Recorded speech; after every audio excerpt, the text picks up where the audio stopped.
करता रे के देन हकी राज करता रे अरे हमारे सिखावल के तो बाज बनता रे बाप के सोझा रंगबाज बनता रे चमार जी के देन हकी राज करता रे के देन हकी राज करता रे।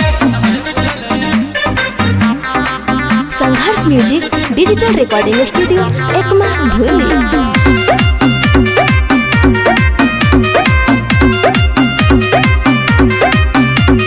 चलो गावे गावे गावे हमनी के चर्चा हो गावे गावे चर्चा दादा कोले थानाओ में सटल गावे ताराचा हो थानाओ में ताराचा चलो गावे गावे गावे हमनी के चर्चा दादा कोले सटल गावे थानाओ में ताराचा आदि काहे हमर घरवा में जाज करता रे की करा भरोसा पते नाच करता रे चमार जी के देन हकी राज करता